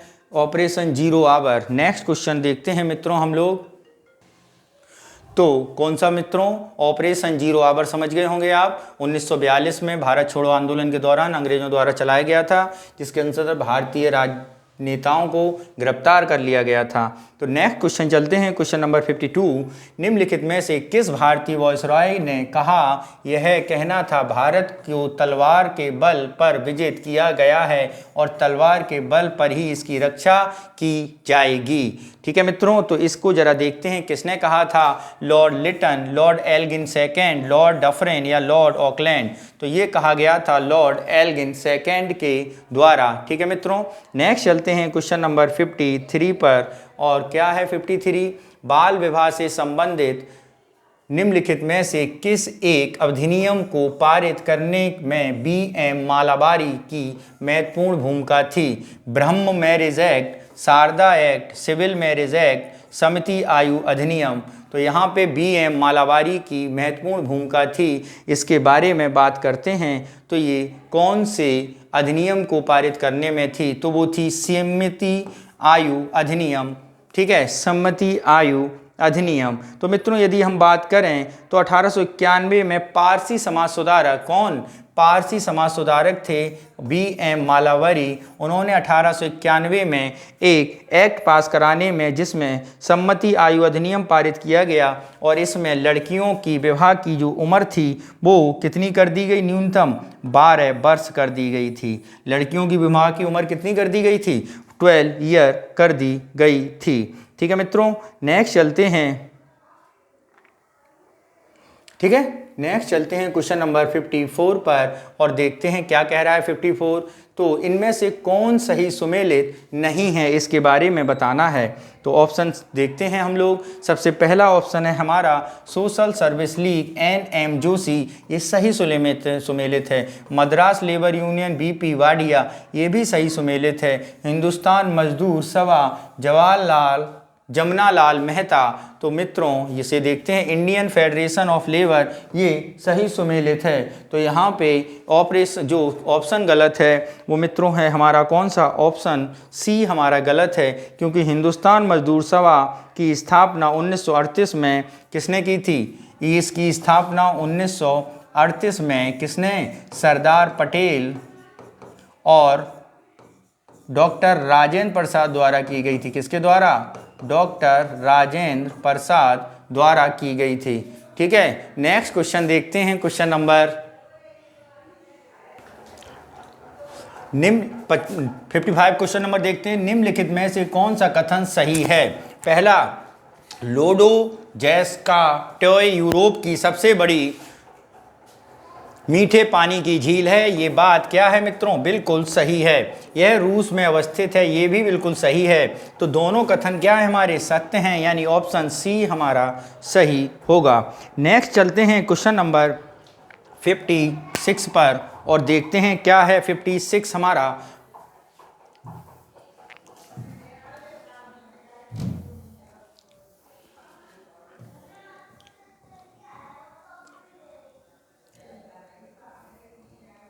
सूची 1 और सूची 2 में सुमेलित करिए। ये देश हैं और ये राजधानी हैं। आपको बताना है कौन सी किसकी राजधानी है।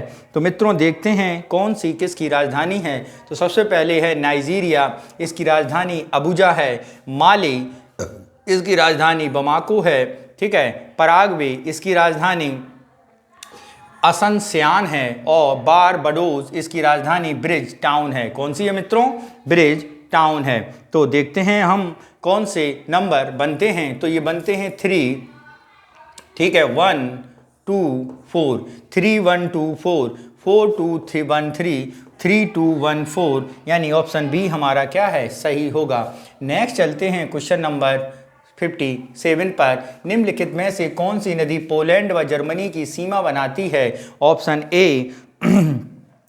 ऑप्शन ए देखते हैं हम लोग, डॉन, ऑर्डर, सीन और निस्टर। तो यहाँ पे है ऑर्डर नदी पोलैंड और जर्मनी की सीमा बनाती है। नेक्स्ट चलते हैं क्वेश्चन नंबर 58 पर और देखते हैं क्या है। नीचे कुछ कथन दिया गया है और उसका कारण, काला सागर लवणता भूमध्य सागर में अधिक है। ओके, काला सागर अपेक्षाकृत नदियों द्वारा जलापूर्ति अधिक है। तो यहाँ पे यदि हम बात करें, काला सागर की लवणता भूमध्य सागर से कम है, ये बात गलत बोली गई है, क्योंकि काला सागर की लवणता भूमध्य सागर से क्या है, अधिक है। ठीक है, तो यहाँ पे यदि हम बात करें, और जबकि कारण ये बिल्कुल सही है, यानी ए गलत है परंतु आर क्या है हमारा, सही होगा। तो ऑप्शन कौन सा होगा हमारा, डी सही होगा। नेक्स्ट चलते हैं क्वेश्चन नंबर 59 और देखते हैं निम्नलिखित में एक गर्म महासागरीय धारा है। क्या है गर्म महासागरीय धारा, ए कनारी, बेंगुला, गल्फ स्ट्रीम या लेब्राडोर। तो यहाँ पे यदि हम बात करें कौन सा सही होगा, गल्फ स्ट्रीम हमारा क्या होगा, सही होगा। ऑप्शन देखते हैं 60 पर और उसको सॉल्व करते हैं। क्या कह रहा है 60,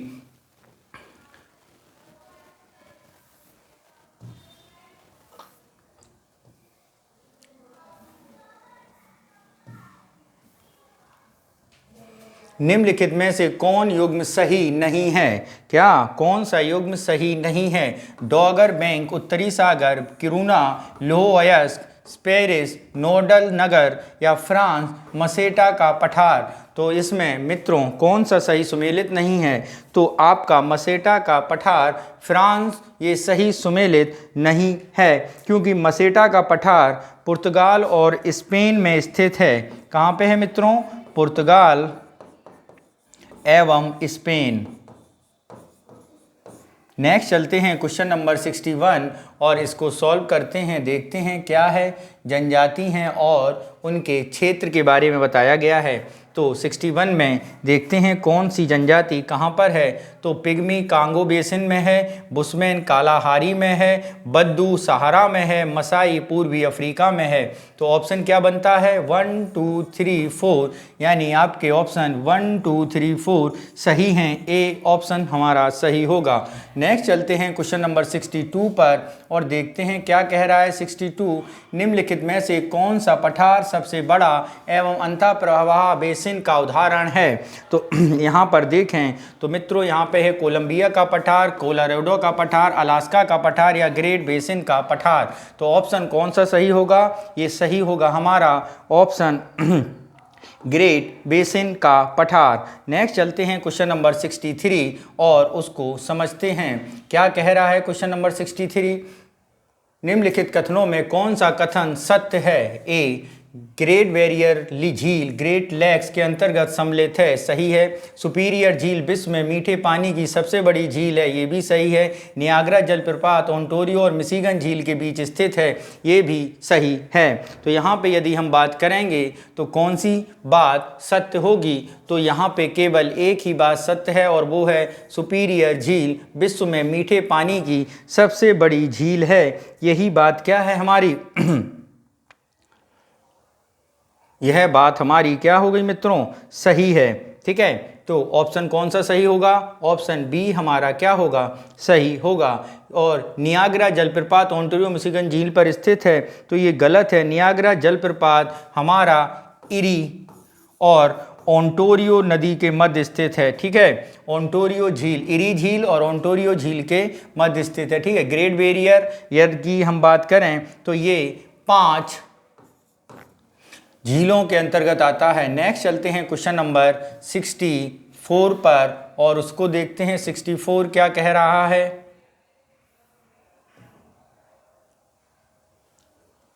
64 देखते हैं मित्रों। 64 क्या कह रहा है? मलंज खंड, जादू गोंडा, नेल्लौर, तातापानी, रामकेला। तो यहाँ पर जो है हमारा ऑप्शन, तो उसे जरा हम लोग देखते हैं। तो मलंज खोंडा जो है वो आपका तांबे के लिए जाना जाता है। जादू कोंडा जो है वो यूरेनियम के लिए जाना जाता है झारखंड का। नेल्लौर जो है वो आपका अभ्रक के लिए जाना जाता है आंध्र प्रदेश का। तातपानी रामकला ये आपका कोयले के लिए जाना जाता है। तो ऑप्शन बनता है 2 1 4 3। ऑप्शन 2 4 1 3 3 1 4 2 2 1 4 3, यानी ऑप्शन सी हमारा क्या होगा? सही होगा। नेक्स्ट चलते हैं क्वेश्चन नंबर 65 पर और उसे सॉल्व करते हैं। निम्न में प्रसिद्ध में कौन सी एक घाटी सेब के लिए जानी जाती है? तो देखते हैं किन्नौर घाटी, फूलों घाटी, सांध घाटी या युमथांग घाटी। तो सेबों की घाटी के रूप में किन्नौर की घाटी जानी जाती है। नेक्स्ट चलते हैं क्वेश्चन नंबर 66। निम्नलिखित कथनों पर विचार करें। विटामिन डी को हार्मोन माना जाता है।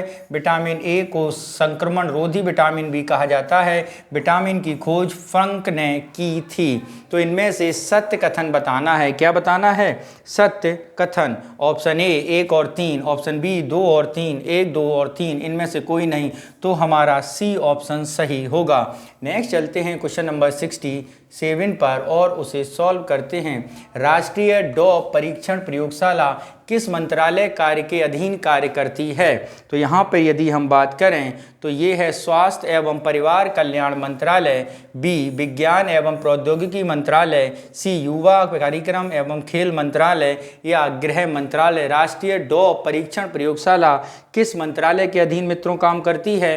तो वो करती है युवा कार्यक्रम एवं खेल मंत्रालय के अधीन। नेक्स्ट चलते हैं क्वेश्चन नंबर 68 पर और देखते हैं क्या कह रहा है 68। निम्नलिखित कथनों पर विचार करें और कौन सा कथन असत्य है ये बताएं। दूध में प्रोटीन पचाने वाला प्रोटीन रेनिन होता है, ये बात बिल्कुल सही है। दूध में एल्बुमिन नामक एक एंजाइम पाया जाता है, ठीक है, ये भी बात क्या है मित्रों, बिल्कुल सही है। तो दोनों कथन क्या हैं, असत्य नहीं हैं, सत्य हैं। तो एक और दो दोनों नहीं, ना एक ना दो, यानी डी ऑप्शन हमारा क्या होगा, सही होगा। नेक्स्ट चलते हैं क्वेश्चन नंबर 69 पर और देखते हैं 69 क्या कह रहा है। 69 मित्रों कह रहा है निम्नलिखित में से कौन सा युग्म सही सुमेलित नहीं है। क्या सही सुमेलित नहीं है। ऑप्शन ए रोग, रेबीज तंत्रिका तंत्र प्रभावित होता है, सही है। इन्फ्लुएंजा जो है श्वास मार्ग सही प्रभावित होता है। सिफिलिस ये जननांग सिफारिश का प्रभावित होता है। टाइफाइड इसमें फेफड़ा नहीं, इसमें लीवर प्रभावित होता है, सॉरी आंत्र क्या मित्रों प्रभावित होती है, इसमें आपकी आंत प्रभावित होती है, यानी आपका ऑप्शन डी सही सुमेलित नहीं था। नेक्स्ट चलते हैं क्वेश्चन नंबर 70 पर और देखते हैं क्या है। निम्नलिखित में से पर विचार करना है, कर रहे हैं विचार मित्रों। एपीकल्चर मधुमक्खी पालन, सिल्वीकल्चर वन संवर्धन, एग्रोनॉमी फसलों की खेती। एग्रोनॉमी क्या है, फसलों की खेती। तो उपयुक्त में से कौन सा सही सुमेलित है। तो मित्रों ये तीनों क्या हैं, सही सुमेलित हैं। तो कौन सा ऑप्शन सही होगा, ऑप्शन सी हमारा क्या होगा, सही होगा। नेक्स्ट चलते हैं क्वेश्चन नंबर 71 पर। नाइट्रोजन स्थिरीकरण सहायक जीवाणु तथा उनकी फसलों में निम्नलिखित में से कौन सुमेलित है। फसल और जीवाणु, option A soybean, rhizobium, japonicum, जलीय फर्न, एनाबिना एजिलुई, तीन पतिया घास, राइजेबियम ट्रफोली या उपयुक्त में से सभी। तो यहाँ पे यदि हम बात करें कौन सा सही सुमेलित है, तो मित्रों ये सारे के सारे क्या हैं, आपके सही सुमेलित हैं। नेक्स्ट चलते हैं क्वेश्चन नंबर 72 पर, देखते हैं निम्नलिखित में से कौन सा सही सुमेलित नहीं है। सल्फर डाइऑक्साइड ईंट के भट्टे, नाइट्रस ऑक्साइड जलमग्न धान के क्षेत्र, carbon dioxide thermal power station या क्लोरोफ्लोरोकार्बन ऑटोमोबाइल। तो आपको बताना है इनमें से कौन से सही नहीं हैं। तो क्लोरोफ्लोरोकार्बन मित्रों ऑटोमोबाइल से नहीं बल्कि प्रशीतकों से आते हैं, प्रतिशीतकों यंत्र से आते हैं, यानी जैसे आपका रेफ्रिजरेटर हो गया, एसी हो गया, ठीक है, इन जगहों से। नेक्स्ट चलते हैं क्वेश्चन नंबर 73 और उसको देखते हैं। कुछ कारण हैं और उसके अभिकथन बताए गए हैं। कारण है लोहे में जंग लगने से लोहे का भार बढ़ जाता है, बिल्कुल सही बात है। फेरोफॉस्फिक ऑक्साइड नामक पदार्थ की भूरी परत लोहे पे जम जाती है। तो इसमें से दोनों कथन क्या हैं, सही हैं और ए आर की व्याख्या भी करता है। क्वेश्चन नंबर 74 पर देखते हैं क्या कह रहा है।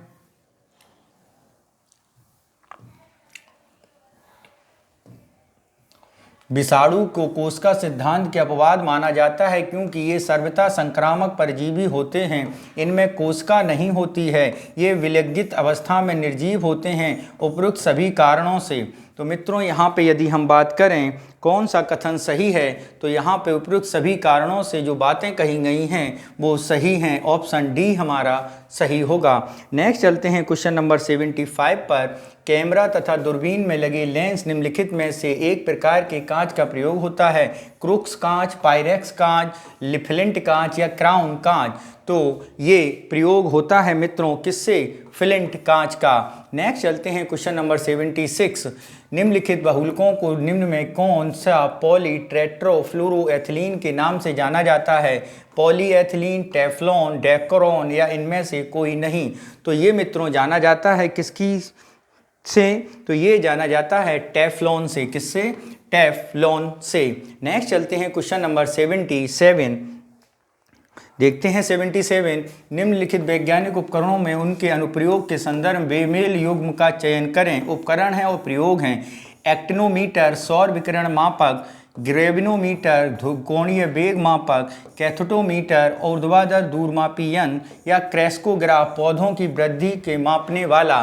तो बेमेल मित्रों जो है वो आपका ग्रेविमीटर है जो कोणीय वेग को माप रहा है, क्योंकि ग्रेविमीटर से पृथ्वी के गुरुत्वाकर्षण को मापते हैं। क्या मापते हैं? पृथ्वी के गुरुत्वाकर्षण को मापते हैं। ठीक है मित्रों, किसको माप रहे हैं? गुरुत्वाकर्षण से को नापा जाता है। ठीक है, नेक्स्ट चलते हैं क्वेश्चन नंबर 78 और उसे देखते हैं। निम्नलिखित में से कथनों पर विचार करें। करो भाई।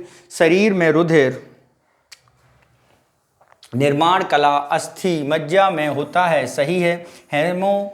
हीमोसाइटोमीटर से आरबीसी की संख्या ज्ञात होती है, सही है। रुधिर का पीएच मान 7.4 होता है, ये भी सही है। तो कौन से कथन सही हैं? तो 1 और 3, 1 और 2, 1 और 2 या 3। तो मित्रों यहाँ पर सभी कथन क्या होंगे? सही होंगे। नेक्स्ट चलते हैं क्वेश्चन नंबर 79 और इसे देखते हैं क्या कह रहा है। 79 कह रहा है निम्नलिखित में से कौन सा सही सुमेलित नहीं है? कास्केड रेंज कनाडा में है, ड्रैकेंसबर्ग दक्षिण पूर्व अफ्रीका में है, जाग्रोस ये तुर्की में नहीं है और मालागासी श्रेणी मेडागास्कर में स्थित है। तो यहाँ पर बात करें ऑप्शन सी हमारा सही होगा, क्योंकि यहाँ तुर्की नहीं, जागोस जो है मित्रों वो है आपका ईरान। कहाँ पर है? ईरान में। ईरान में एक जगह है जिसको हम जर्दकू कहते हैं। क्या कहते हैं? जर्दकू। नेक्स्ट चलते हैं क्वेश्चन नंबर 80 पर और देखते हैं क्या कहते हैं। क्वेश्चन नंबर 80 क्या कह रहा है मित्रों? विश्व का सर्वाधिक विस्तृत ब्लॉक पर्वत कौन सा है? A Sierra Nevada, Black Forest, Satpura या सॉल्ट रेंज। तो सबसे विस्तृत है ब्लॉक पर्वत का उदाहरण सियरा नेवादा। कौन है मित्रों? सियरा नेवादा, जो कहाँ पर स्थित है? जो आपके USA में स्थित है। नेक्स्ट चलते हैं क्वेश्चन नंबर 81 पर और देखते हैं क्या कह रहा है 81।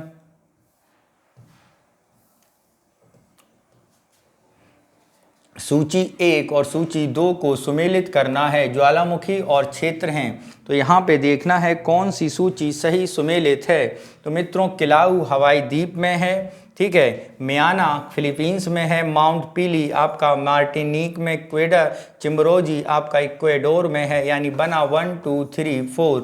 ऑप्शन देखते हैं 2 1 4 3 4 3 2 1 1 2 3 4, यानी सी ऑप्शन हमारा क्या होगा? सही होगा। नेक्स्ट चलते हैं क्वेश्चन नंबर 82 और उसको समझते हैं। निम्नलिखित में से कौन सा युग्म सही सुमेलित नहीं है? क्या सही सुमेलित नहीं है? देखते हैं जरा कौन सा सही सुमेलित नहीं है। ऑप्शन ए पी तरंगें सर्वाधिक वेगवान, सही बात है। एस तरंगें तरल पदार्थों में विलुप्त, ये बात बिल्कुल सही है। एल तरंगें सर्वाधिक विनाशकारी, ये भी बात सही है।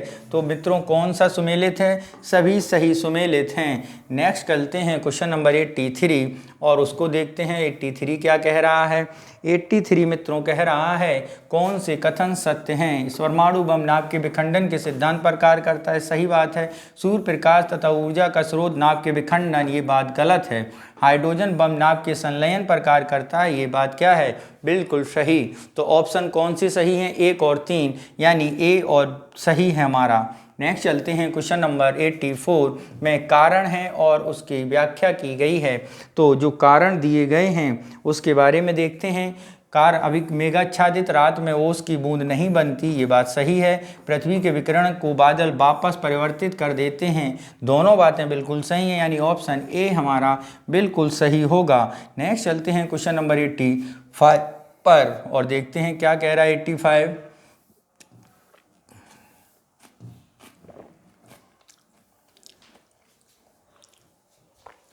निम्नलिखित में से किन मदों को किसी भी देश की राष्ट्रीय आय की गणना में शामिल नहीं किया जाता? विदेशों से प्राप्त उपहार, अंश पत्र का क्रय विक्रय, घरेलू सेवाएं या उपरोक्त में से सभी। तो यहाँ पर यदि हम बात करें तो ये सारी सेवाएं किसी भी देश की राष्ट्रीय आय में शामिल नहीं की जाती हैं, ठीक है। विदेशी से प्राप्त उपहार नहीं किए जाते हैं, क्रय विक्रय, घरेलू सेवाएं, यानी ऑप्शन डी हमारा क्या होगा? सही होगा। नेक्स्ट चलते हैं क्वेश्चन नंबर 86 पर। क्या है? वी शिवरामन समिति। कौन सी? वी शिवरामन समिति के संबंध में निम्नलिखित में से एक की स्थापना संबंधित है नाबार्ड, क्षेत्रीय ग्रामीण, कृषि लागत और स्टेट बैंक। तो ये की गई थी आपकी 1982 के नाबार्ड बैंक से पहले। नेक्स्ट चलते हैं क्वेश्चन नंबर 87। निम्नलिखित में से कौन सी एक गुणवत्ता साख नियंत्रण के अंतर्गत नहीं आता है? ऑप्शन ए न्यूनतम सीमा का निर्धारण, नैतिक दबाव, साख मानदंड का निर्धारण या सीमांत स्थायी सुविधा दर। तो ये आपकी सीमांत स्थायी सुविधा दर आपकी साख नियंत्रण के अंतर्गत नहीं आती है।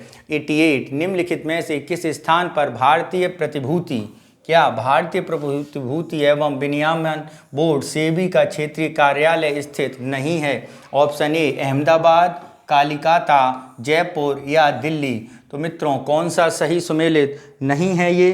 तो ये सही सुमेलित नहीं है जयपुर, यानी ऑप्शन सी हमारा क्या है? सही है। नेक्स्ट चलते हैं क्वेश्चन नंबर 89। देखते हैं क्या कह रहा है 89। कथन है और उसकी व्याख्या की गई है। कोशिका झिल्ली कोशिका को विनिश्चय आकृति का एवं आकार बनाए रखने में सहायक है। कोशिका झिल्ली मुख्यतः लिपिड की एक बनी होती है। तो नीचे दिए कूट का सही उत्तर बताइए। ए तथा आर दोनों सही हैं। आर ए की व्याख्या करता है। तो यहाँ पर अगर हम बात करें तो यहाँ पर बात की जाएगी ए गलत परंतु आर सही, यानी डी ऑप्शन हमारा सही होगा। नेक्स्ट चलते हैं क्वेश्चन नंबर 90 पर और देखते हैं क्या कह रहा है 90। वायु निम्नलिखित कथनों पर विचार करें और कौन सा कथन सही है बताना है। वायु में ध्वनि का वेग दाब पर निर्भर नहीं करता। ओके, तापमान बढ़ने पर ध्वनि का वेग घट जाता है। तो यहाँ पे बताना है कौन सा कथन सही है। तो दाब पर निर्भर नहीं करता ये बात सही है, लेकिन ताप पर ध्वनि का वेग घट जाता ये बात कतई सही नहीं है, यानी ऑप्शन ए हमारा सही होगा।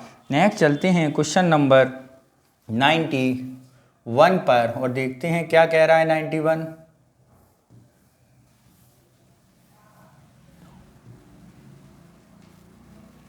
जनगणना 2011 के अनुसार उत्तर प्रदेश की कुल कार्यशील जनसंख्या को कितने प्रतिशत लोग कृषि संबद्ध क्षेत्र में नियोजित हैं? 60, 59, 65 और 65.5%। तो मित्रों कितने सम्मिलित हैं? तो वो हैं आपके 59.3%। 92 देखते हैं क्या है। उत्तर प्रदेश में पाई जाने वाली निम्नलिखित में से किस मृदा के रंग रेगुर मृदा के समान काला है? परवा मृदा, मोटा मृदा, रखत मृदा या मार मृदा। तो मित्रों ये है आपका कौन सा? मार मृदा। नेक्स्ट चलते हैं क्वेश्चन नंबर 93। निम्नलिखित कथनों में से कौन सा असत्य है? ए उत्तर प्रदेश सिंचाई नलकूप के माध्यम से की जाती है। उत्तर प्रदेश में इसका प्रयोग सन 1930 में सर्वप्रथम सहारनपुर में शुरू हुआ। कूट केवल एक, केवल दो, एक और दो दोनों, ना एक ना दो। तो यहाँ पे जो बात की जाती है उस पर चलते हैं, तो वो है आपका केवल दो। ठीक है मित्रों। नेक्स्ट चलते हैं क्वेश्चन नंबर 94 पर।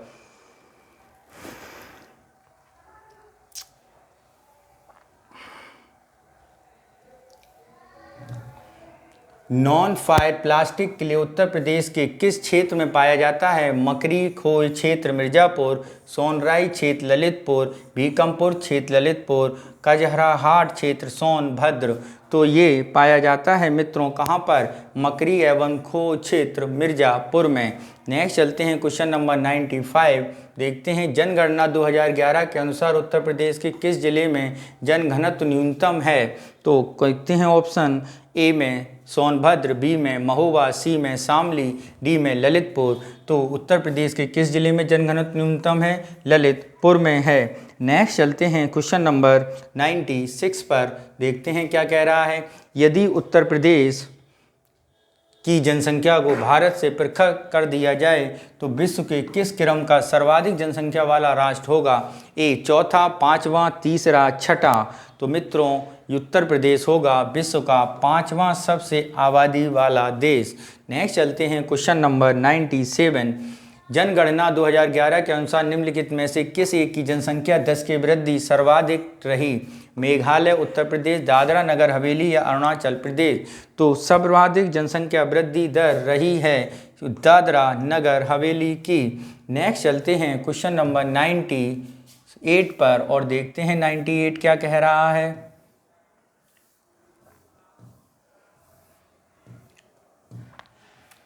जनगणना 2011 के अनुसार शहरी जनसंख्या में सर्वाधिक 10 की वृद्धि वाला राज्य कौन सा है? ए महाराष्ट्र, ए महाराष्ट्र, बी केरल, सी नागालैंड या डी सिक्किम। तो शहरी जनसंख्या में सर्वाधिक वृद्धि करने वाला जो देश रहा वो मित्रों रहा है सिक्किम। कौन रहा है? सिक्किम। नेक्स्ट चलते हैं क्वेश्चन नंबर 99।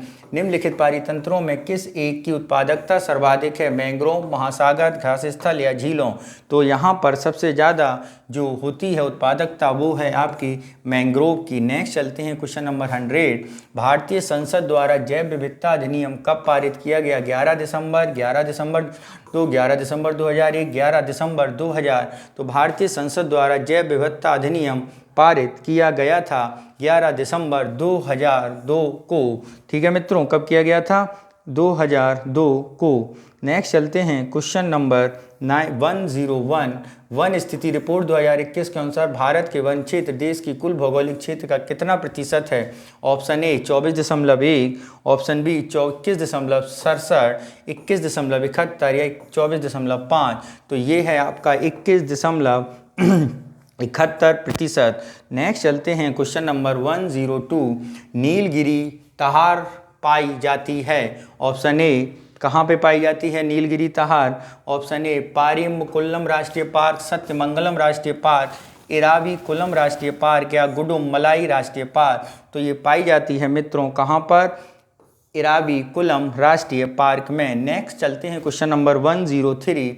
निम्नलिखित युग्मों में से कौन सा सही सुमेलित नहीं है? ऑप्शन ए रानीपुर चित्रकूट सही है, कछुआ वाराणसी सही है, महावीर स्वामी सोनभद्र में नहीं है, किशनपुर लखीमपुर ये सही है। तो महावीर स्वामी की अगर हम बात करें तो ये सोनभद्र में नहीं ललितपुर में है। कहाँ पे है मित्रों?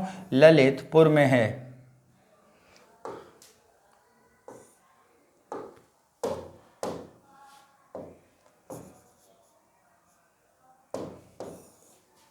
ललितपुर में।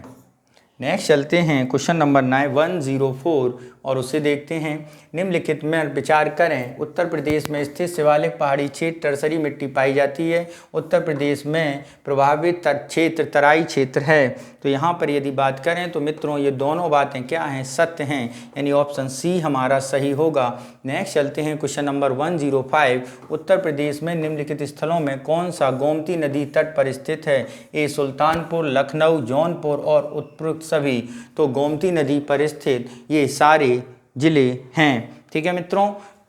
और यदि बात करें गोमती सुल्तानपुर, जौनपुर और लखनऊ में स्थित है और जौनपुर गाजीपुर बॉर्डर पर किससे मिल जाती है? गंगा से मिल जाती है। नेक्स्ट चलते हैं क्वेश्चन नंबर 106 और उसे देखते हैं 106 को। उत्तर प्रदेश सरकार द्वारा चलाई जा रही एक जिला उत्पाद का चिन्हांकन प्रमुख आधार रोजगार सृजन, विकास संभावना, विपणन सामर्थ्य या उपरोक्त सभी। तो ये चीज़ें में सभी शामिल हैं। नेक्स्ट चलते हैं क्वेश्चन नंबर 107। उत्तर प्रदेश में पाई जाने वाली जनजातियों में कौन सी सोनभद्र निवास नहीं करती? पानिका, अगरिया, सहरिया या पहेरिया। तो उत्तर प्रदेश में आपकी सहरिया जनजाति निवास नहीं करती। सहरिया जनजाति उत्तर प्रदेश के ज़िले में ललितपुर में पाई जाती है। ठीक है, कहाँ पे पाई जाती है? ललितपुर में। बाकी ये आपकी सोनभद्र में पाई जाती हैं। नेक्स्ट चलते हैं क्वेश्चन नंबर 108 और उसे समझते हैं। उत्तर प्रदेश अनुसूचित जाति विकास निगम द्वारा सिर पर मैला ढोने रोग के बाद बेरोजगार हुए लोगों को रोजगार प्रदान करने के उद्देश्य से सेनेटर मार्ट योजना प्रारंभ कब की गई थी? ऑप्शन ए वर्ष 2001-2 में, ऑप्शन बी 2004-5, 2006-7, 2007-8। तो ये शुरू की गई थी वर्ष 2001-2 में। नेक्स्ट चलते हैं 109 और देखते हैं कौन सा ऑप्शन सही है। स्थापना उत्तर प्रदेश संस्कृत की स्थापना के कालक्रम के अनुसार स्थापित करना है। ठीक है मित्रों, तो कालक्रम जरा देखते हैं। उत्तर प्रदेश संस्कृत संस्थान ये कब स्थापित हुआ? ये हुआ 1976 में। ठीक है, उत्तर प्रदेश भाषा विभाग से स्थापना 1958 में। कब हुई मित्रों? 1958। उत्तर प्रदेश बेसिक शिक्षा परिषद 1972 में। और उर्दू उत्तर प्रदेश की द्वितीय राजभाषा का दर्जा मिला था 1989 में। कब मिला था? 1989। तो कालक्रम के अनुसार करें तो 2, फिर हम करते हैं 3, फिर करेंगे तो आपका हो जाएगा पहला और आपका फिर चौथा। 2 3 1 4 ऑप्शन देखते हैं। 3 2 4 1, 2 3 1 4 यानी ऑप्शन बी हमारा सही उत्तर होगा। नेक्स्ट चलते हैं क्वेश्चन नंबर 110 और देखते हैं क्या कह रहा है 110। नीचे दिए गए कूट को बताना। अभिकथन ए और मुद्रा मूल्यन आयातकर्ता देश की अविस्फीति हो जाती है। ठीक है, और आयातित वस्तुओं की कीमत बढ़ने पर कीमत का स्तर में वृद्धि हो जाती है। तो मित्रों जो ए कथन है वो गलत है, जबकि आर कथन सही है, यानी ऑप्शन डी हमारा क्या होगा? सही होगा। नेक्स्ट चलते हैं क्वेश्चन नंबर 111 यानी 111 हमारा आंसर क्या होगा उसे देखते हैं मित्रों। निम्नलिखित में से किस वर्ष निर्यात साख एवं गारंटी निगम की स्थापना हुई थी?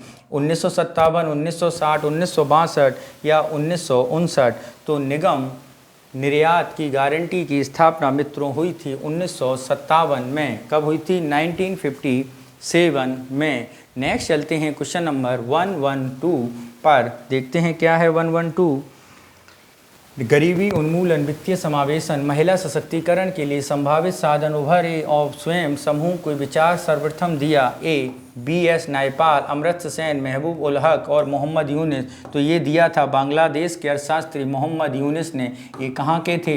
बांग्लादेश के थे। कहाँ के निवासी थे? बांग्लादेश के थे।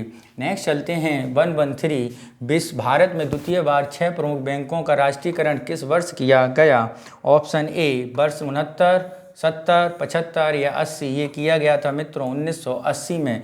नेक्स्ट चलते हैं क्वेश्चन नंबर 114। निम्नलिखित कथनों में राजकोषीय घाटे, कुल प्राप्ति, कुल व्यय भारत सरकार की देयताओं में सम्मिलित किया जाता है। राजस्व घाटे की अपेक्षा राजकोषीय घाटा अधिक रहता है। कौन सा कथन सत्य है? तो यहाँ पर यदि हम बात करें तो ये दोनों बातें बिल्कुल सही हैं। ऑप्शन सी हमारा सही होगा। नेक्स्ट चलते हैं क्वेश्चन नंबर 15 पर। निम्नलिखित में से किस वैश्विक संस्था को उसके कार्यों की दिशा में सलाह देने हेतु अंतर्राष्ट्रीय मौद्रिक एवं वित्तीय समिति का गठन किया गया? विश्व बैंक, अंतर्राष्ट्रीय मुद्रा कोष, न्यू डेवलपमेंट, एशियाई विकास बैंक। तो ये मित्रों है कौन सी? आपकी अंतर्राष्ट्रीय मुद्रा कोष यानी IMF। नेक्स्ट चलते हैं क्वेश्चन नंबर 116 और उसको समझते हैं 116 क्या कह रहा है। कौन सा राष्ट्रीय निवेश और संरचना कोष के लिए सत्य? केंद्रीय मंत्रिमंडल वर्ष 2015 में इसका गठन को मंजूरी दी। यह देश की अवसंरचना वित्त उपलब्ध कराने वाली कंपनियों के इक्विटी निवेश के माध्यम से वित्त उपलब्ध कराता है। तो यहाँ पे देखना है कौन सा ऑप्शन सही होगा।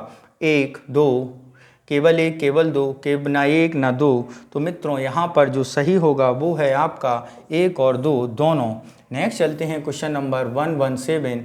निम्नलिखित कथनों में कौन सा ग्रामीण आधिकारिक संरचनात्मक IIDF के संबंध में असत्य है? इसकी स्थिति नीति आयोग के तहत की गई, 2005 में स्थापित किया गया। तो यहाँ पर यदि हम बात करें तो ऑप्शन के दोनों बातें क्या हैं? सही हैं, यानी सी ऑप्शन हमारा सही होगा।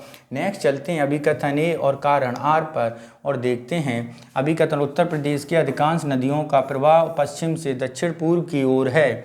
ठीक है, ये प्रदेश के मैदानी भाग के समानांतर अपवाह तंत्र पाया जाता है। तो यहाँ पे यदि हम बात करें तो मित्रों आर की व्याख्या ए नहीं कर रहा है, ए आर की व्याख्या नहीं कर रहा है आर।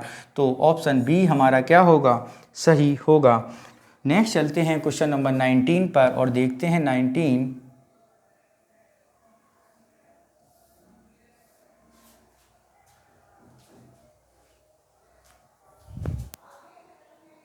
क्वेश्चन नंबर 130 देखते हैं मित्रों। 130 क्या कह रहा है उसे समझते हैं। इस प्रधानमंत्री मोदी द्वारा समानता प्रतिमूर्ति स्टैच्यू ऑफ इक्वलिटी की अनावरण हैदराबाद में किया गया मूर्ति संबंधित है संत रविदास, पेरियार, संत रामानुज या वाल्मीकि। तो ये संबंधित है संत रामानुजाचार्य से। 131 देखते हैं 131 क्या कह रहा है। जनवरी 2022 में दक्षिण एशियाई देश इंडोनेशिया की नई राजधानी संबंधित विधेयक प्रदान अब इंडोनेशिया की राजधानी होगी योग्याकार्टा, बेगोर, नुसंतारा या एकल। तो ये होगी न्यू संतारा। नेक्स्ट चलते हैं 132 देखते हैं क्या कह रहा है। निम्नलिखित में किससे मिलकर गीतांजलि श्री ने रेत समाधि पुस्तक का ये वर्ष 2022 का अंतर्राष्ट्रीय बुकर पुरस्कार जीता। एमिलिया यंगमैन, इसाबेल थॉमसन, एमा इरिया या डेजी रॉकवेल। तो देखा जीता है मित्रों डेजी रॉकवेल के साथ मिलकर। नेक्स्ट चलते हैं क्वेश्चन नंबर 133। मई 2022 में टाइम पत्रिका द्वारा विश्व के 100 सबसे प्रभावशाली व्यक्तियों की सूची जारी की गई। भारत के 3 व्यक्ति इसमें शामिल हैं। निम्नलिखित में से कौन शामिल नहीं है। ऑप्शन देखते हैं कौन शामिल नहीं है मित्रों। तो यहाँ पर शामिल अरविंद केजरीवाल, गौतम अडानी, खुर्रम परवेज, करुणा नंदी। तो शामिल नहीं हैं अरविंद केजरीवाल। नेक्स्ट चलते हैं क्वेश्चन नंबर 34। मई 2022 में फोर्ब्स पत्रिका 2022 में सर्वाधिक भुगतान वाले एथलीटों की वार्षिक रैंकिंग जारी। सूची में प्रथम स्थान है Neymar, Lionel Messi, Roger Federer या टॉम लेबेडी का। तो ये है मित्रों किसका, लियोनेल मेसी का। नेक्स्ट चलते हैं क्वेश्चन नंबर 135 पर और देखते हैं क्या है 135। INS विक्रांत से संबंधित हैं और कथन रोंग ढूंढना है। असत्य कथन। यह भारत का पहला स्वदेशी विमान वाहक सही है। इसका निर्माण मझगांव डाक शिप वर्ल्डर्स द्वारा लिमिटेड द्वारा किया गया। तो ये कथन मित्रों असत्य है। तो केवल 2 हमारा असत्य है। अगर इसकी स्थापना के बारे में बात करें तो इसका निर्माण मझगांव नहीं कोचीन डाक शिप वर्ल्डर्स द्वारा किया गया है। नेक्स्ट चलते हैं क्वेश्चन नंबर 36।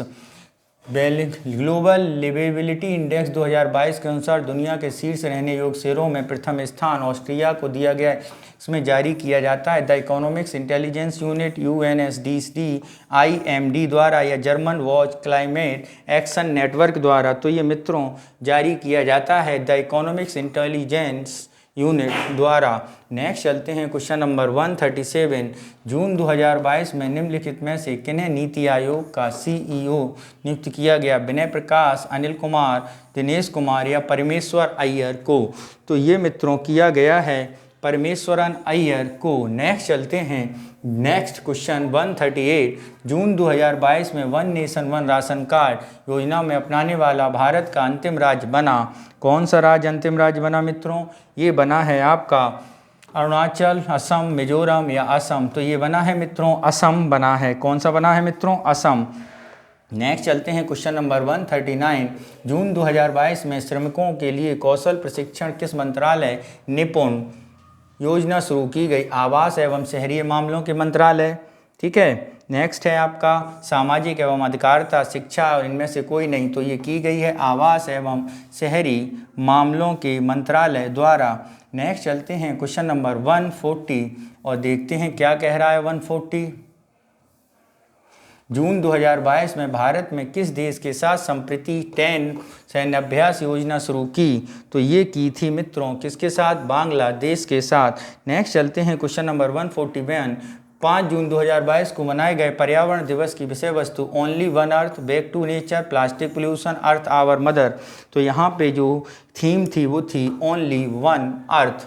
142 देखते हैं क्या है।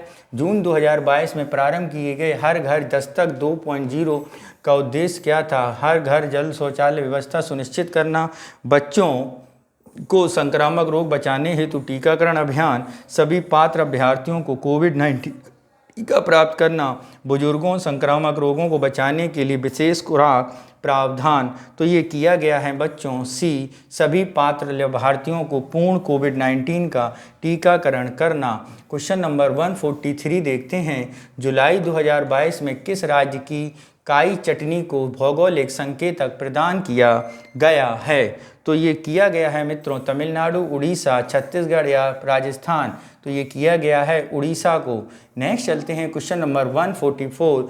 जून 2022 में राष्ट्रमंडल शासनाध्यक्षों की 26वीं बैठक का आयोजन किगली, रवांडा में किया गया। इस बैठक में किन 2 अफ्रीकी सदस्य के रूप में सम्मिलित किया गया है? ए गैबोन एवं टोगो को, मार्टिनिया एवं सेनेगल को, इथोपिया एवं सोमालिया को, कैमरून एवं गैबोन को। तो ये मित्रों शुरू किया गया है गैबोन एवं टोगो को। नेक्स्ट चलते हैं क्वेश्चन नंबर 145 और देखते हैं 145 क्या कह रहा है। यूरोप में प्राकृतिक गैस पाइपलाइन बिछाने से संबंधित नॉर्ड स्ट्रीम 2 परियोजना किन 2 देशों के मध्य है? तो देखते हैं कौन सी है मित्रों। तो ये है आपकी Germany France, France Poland, Germany Poland या जर्मनी रूस। तो ये है आपकी रूस और जर्मनी के मध्य। नेक्स्ट चलते हैं क्वेश्चन नंबर 146 और क्या है 146। वर्ष 2022 में कौन सा देश नाटो साइबर सुरक्षा समूह सम्मिलित हुआ? दक्षिण कोरिया, यूक्रेन, पोलैंड या स्पेन। तो यहाँ पर जो देश सम्मिलित हुआ वो है आपका साउथ कोरिया। नेक्स्ट चलते हैं 147, जरा देखते हैं क्या है। टाइम पत्रिका जुलाई 2022 में भारत के किस शहर को विश्व के टॉप 50 महानतम स्थानों में शामिल किया गया है? ए पणजी, अहमदाबाद, कोच्चि और मथुरा को। तो ये शामिल किया गया है मित्रों अहमदाबाद को।